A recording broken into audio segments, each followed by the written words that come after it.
Let's turn back to the Middle East now, and the EU's top diplomat Kaja Kallas says Israel's military strikes on Gaza go beyond what is necessary to defeat Hamas. She's also criticised the new aid distribution system imposed by Israel in Gaza, which bypasses the United Nations. Let me just actually quickly take you back to the UN, because the Security Council has been meeting and is meeting to discuss the situation in Gaza. We've been hearing some of the key contributions in the last hour or so, and we'll return there in the next few minutes to get the latest live. But I also want to just play you a little more of what Kaja Kallas has been saying today.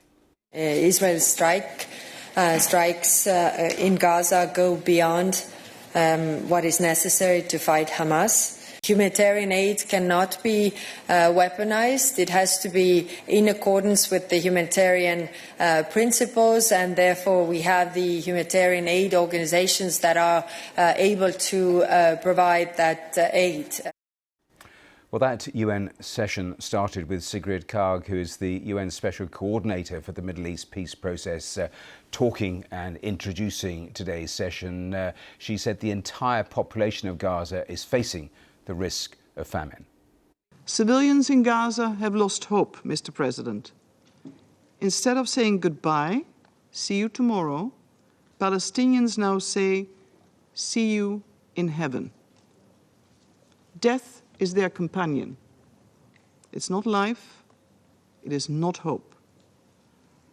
Palestinians in Gaza deserve more than survival. They deserve a viable and vibrant future. Well, we'll return to the Security Council in the next few minutes, but let's speak now to our correspondent Barbara Plett-Usher, who's in Jerusalem for us. And Barbara, I hope you can hear me okay, but people there are marking the 600th day of this war in Gaza. Give me an idea of the sorts of things that they've been saying to you. Yes, Matthew, I'm actually in central Tel Aviv in Hostage Square, a place from where we've reported many times, so I think it's familiar to viewers. This is a place that became a central gathering point for the families and friends of hostages shortly after the war began, and I don't think anyone expected they would still be here 600 days later. You can see the countdown there, 599, leading up to 600 days. They are very frustrated, they are very angry, many of them very angry with the Prime Minister Benjamin Netanyahu, who they believe ended the ceasefire in March and resumed the war because of political reasons, because of pressure from his hardline cabinet partners. And they're very afraid that these airstrikes that have been killing Palestinians will kill their loved ones, the ones that are still there. So quite a lot of criticism of the Prime Minister. Also appeals to President Trump, because the Americans have ended up negotiating directly with Hamas to get an American hostage freed. And so they're saying, Mr. Trump, please take the lead here and get all the rest of the hostages back. So very much a sense of frustration at this 600-day mark. And they have been, Matthew, the sharp end of the spear for protests against the war. But polls show that a majority of Israelis want the war to end and the hostages to come back. You have had in recent days and weeks, much sharper criticism. So the former Prime Minister Ehud Olmert, who has been critical of Israel's tactics in Gaza, the humanitarian crisis, the deaths, the civilian deaths, has now actually said he believes that they are war crimes. That is still very much a minority view in Israel.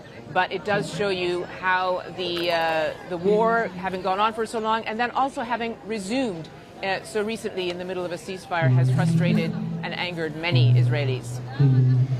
Barbara there in Hostage Square, thanks very much. And more from Barbara Plett-Usher a little later in the programme. But let's speak live now to Yusra Abu Sharek, who's an aid worker for International Network for Aid, Relief and Assistance in Gaza City. And thank you for being here with us. Give me an idea of what the situation is like where you are currently. Yeah, thank you for having me. The situation in Gaza Strip is devastating and getting worse and worse after almost 12 weeks of complete blockade. Even with the very few amount of trucks that entered Gaza Strip recently, it's not enough. It didn't reach the people at household level or family level. So people in Gaza Strip, 2 million people are starving, living at risk of famine. And they ran out of all mechanism, and yet they have to face the the forced mass displacement and evacuation, in addition to the intensifying airstrikes all over Gaza Strip. So people are fleeing and wandering the streets with no access to shelter items, with no access to food, with no access to hygiene. Almost all organizations, humanitarian organizations in Gaza Strip, run out or have zero stock of humanitarian aids. So the situation in Gaza Strip is catastrophic. We were just listening to the UN Special Coordinator for the Middle East Peace Process talking at the UN Security Council, and she said, and just recounted some of the conversations she'd heard, that instead of saying, see you tomorrow, Gazans are saying, see you in heaven. And she said a phrase, death is their companion. Is that the sort of thing that you are hearing from people when you talk to people? Yes, it's all over around everyone. All kind of fears, all kind of killing. Like some people, who, especially children, as analysis showed, more than 71,000 children are having acute malnutrition. So with this starvation, with this very limited access to very limited items of food, they are starving to death.